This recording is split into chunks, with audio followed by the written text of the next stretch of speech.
Dimitri Pavlenko, vous recevez l'historien Pierre Vermeuren. Bonjour Pierre Vermeuren.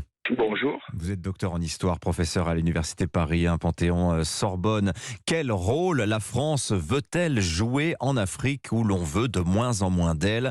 Emmanuel Macron va présenter tout à l'heure à 17h les grandes lignes de sa stratégie africaine, à l'avant-veille aussi de son départ pour une tournée dans 4 pays d'Afrique centrale. Pierre Vermeuren, que va bien pouvoir dire le président aux Africains, leur dire sans les froisser? Parce que on sent bien que le sentiment anti-français ne cesse de progresser aujourd'hui sur le continent africain.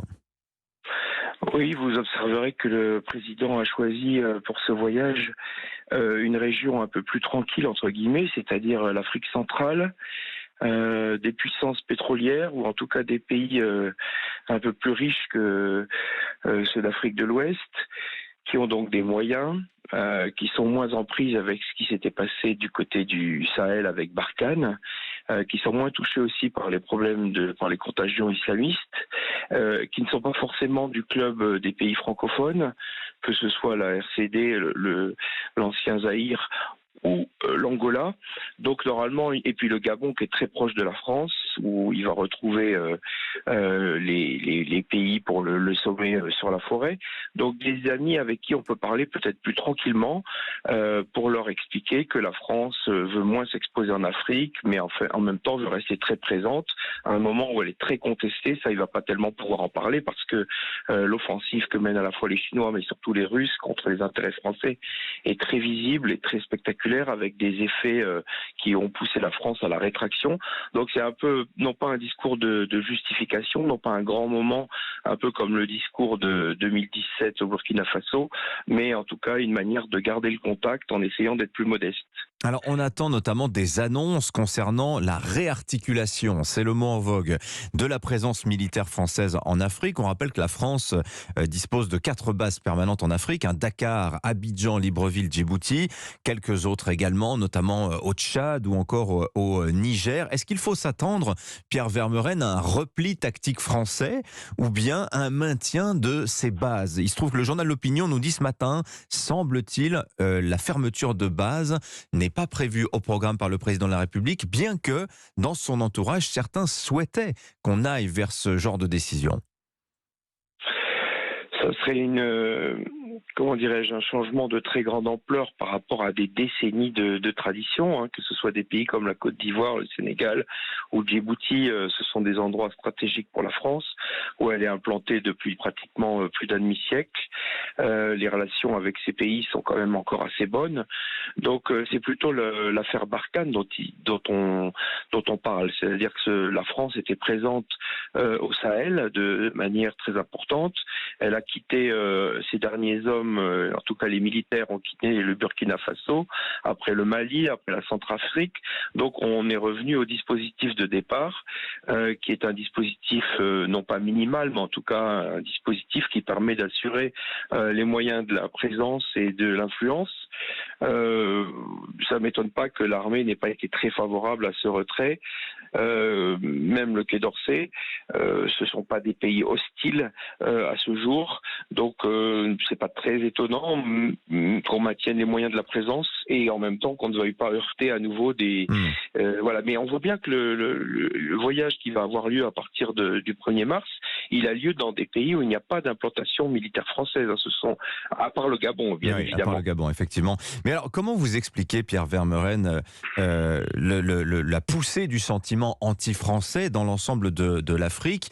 Vous avez cité le discours d'Emmanuel Macron à Ouagadougou en 2017, discours lors duquel il avait dénoncé les crimes incontestables de la colonisation et appelé à une relation nouvelle avec l'Afrique. Ce mea culpa présidentiel, semble-t-il, n'a pas véritablement porté ses fruits, en tout cas n'a rien apporté finalement à la France vis-à-vis de ses partenaires africains depuis 6 ans. Vous avez un continent dont la population en moyenne a 20 ans. La colonisation, c'était l'affaire de leurs arrière-grands-parents. Donc je crois que la page a été de fait tournée, hein, c'est plus le sujet. Ce qui est le sujet à Paris pour certains milieux intellectuels n'est plus un sujet en Afrique, sauf comme objet de polémique, ça c'est certain. Il avait pris à l'époque, on se rappelle, il avait un petit peu ridiculisé le président de la République face aux jeunes Africains, et ce sont des sociétés encore très patriarcales où le poids des... je crois que c'est ce qu'on paye aussi, c'est-à-dire que les vieux dirigeants de l'Afrique qui sont encore là pour certains d'entre eux, et ils vont en rencontrer cette semaine, n'ont pas du tout envie que les choses changent. Donc selon les pays et selon les lieux, les sentiments des Africains sont très différents. Mais la colonisation, vous savez, c'est une affaire ancienne, c'est terminé. Aujourd'hui, les enjeux sont autres, et on voit très bien sur les réseaux sociaux que les Russes, notamment, poussent à fond en notre défaveur, avec une propagande ininterrompue qui a des effets tout à fait dramatiques, notamment au Burkina Faso, en Centrafrique, au Mali. C'est ça l'actualité d'aujourd'hui, c'est plus la colonisation.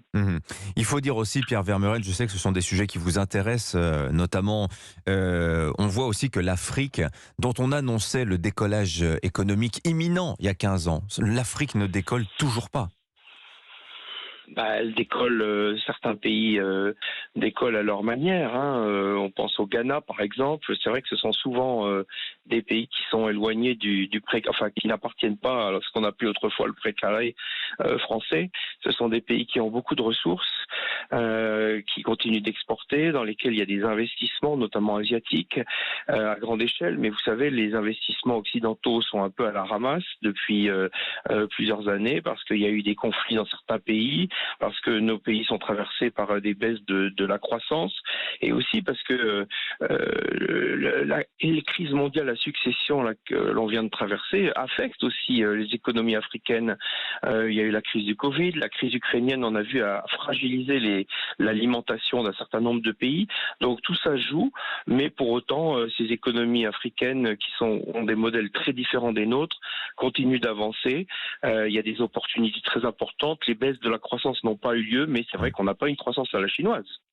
Ah oui, effectivement. En tout cas, elle est insuffisante pour soutenir l'importante croissance démographique africaine. Et on note Absolument. que voilà, le terrorisme avance, la faim revient en Afrique. Tiens, je donne aussi ces deux derniers chiffres.